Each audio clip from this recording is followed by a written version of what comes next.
Hello guys, mayong hapon. Naamanggoy nainangutana sa ako guys ba nganong naa daw kunoy salt spring dinhi sa may kaning asinan dinhi sa may Las Nieves. So daghan po nangutana sa ako guys kung gikan ba daw ni sa dagat kani siya nga kani nga tubig. Ipakita na ko sa inyo guys ha. Muna siya guys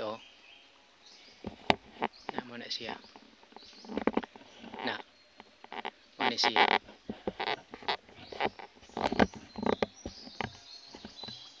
Karong guys, ako ni siyang i-explain sa inyo kung nganong nainani ni.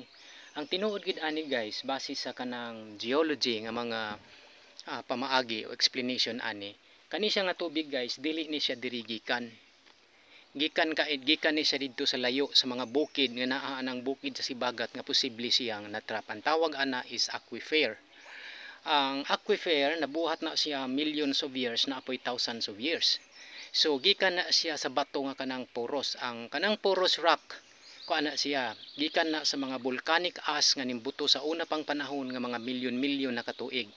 Karon nisulod ang tubig ana sa ilalom anang mga bato kay na porous na siya bangag, mura na siya foam nga musuyop og tubig. Sa kadugay sa panahon nahilis na siya ang bato. Pagkahilis sa bato mao na nang nahimo na siyang aquifer. So ang aquifer, ang kalalom ana niya posible na siya nga naa sa mga 2 kilometers to 5 kilometers to 9 kilometers ang kalalom ana nga na-stuck sa ilalom. So pag mag-ulan nana siya puy porsyon nga mga tubig ana nga mo drop dito sa ilalom day napundo, dayon ang hinungdan nganong ni-exit ni siya tungod kay mao na siya channel sa ilalom nga gikan didto nga walay laing kagawsan kundi kini. O ngano po ni siyang niparat tungod na ni sa mga minerals anang sulfate salt o carbonate salt. Muna siya hinungdan nganong niparat ni siya kaning tubig sa asinan. So sa ang explanation man gid ani guys, di sila ang geologist ani mo explain, di gini mo tuo sila nga dagat ni siya. Kani siya nagcompose ni og siguro mga 78 minerals nga mao ni siya nakapahimong parat. 10 times kaparat o 8 times kaparat kaysa dagat. Mao ni siya ang asinan salt spring. So ang nakapaparat ani guys, mao ni siyang gitawag nga sulfate salt o carbonate salt nga gikan sa calcite, gikan ni siya sa mga bato nga nagkahilis nga dugay na kay nga mga panahon nga gitawag sa aquifer. Kanang aquifer mao na siya tubig, underground water sa ilalom sa yuta nga natrap sa unang panahon nga milyon-milyon ng katuigan. Mao ni siya ang explanation ani nganong ni parat ni siya. Kani guys mao ni siya ang salt spring sa asinan.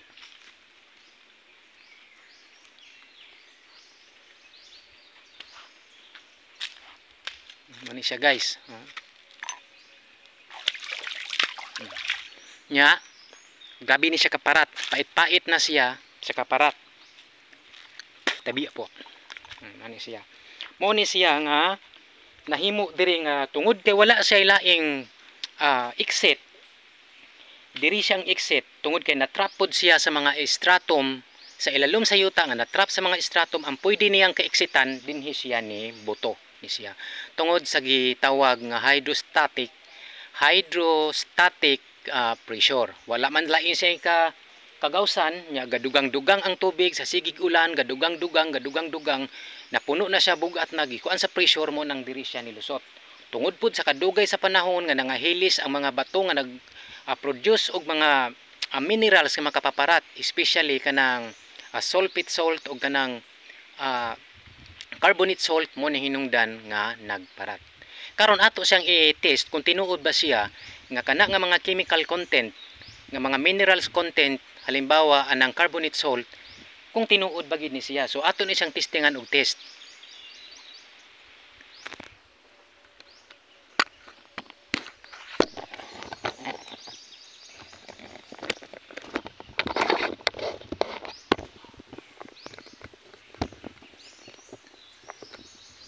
Liyot lang kana ako kuha.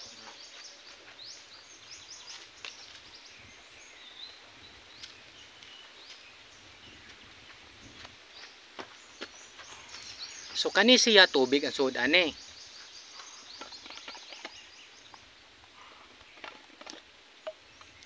Butangan ko nig tubig gamay.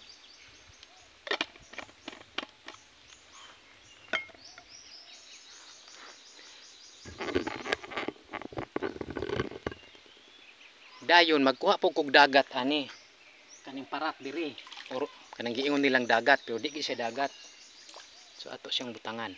So gibutangan nako siya og kaning tubig nga grabe ka parat. Dayon butangan ko na siya og test, mo violet mo blue gani ni siya but pasabot carbonate salt ang pinakataas nga content ani. So mineral siya, minerals. So dili siya sa dagat, so mineral siya. Kana nga mga minerals mao nagpaparat aning salt spring dinhi sa asinan sa may Las Nieves.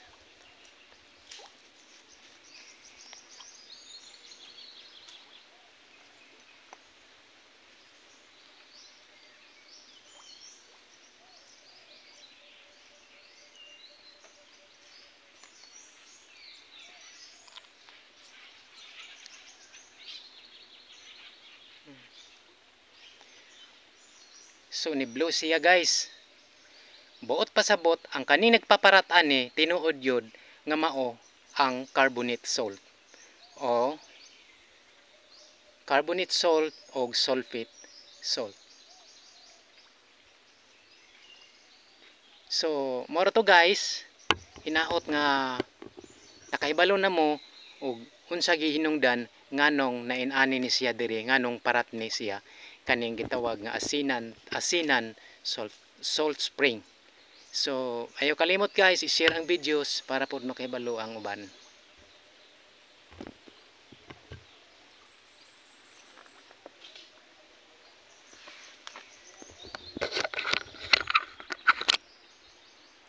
So mo day ni siya guys. So grabe ni kaparat guys. Pwede ka maligo dire, safety ni siya kaliguan. Di ni siya makadaot, makatambal pa ni siya kay puno ni siya sa mga minerals. So, mauro to guys, ingat. God bless. Bye-bye.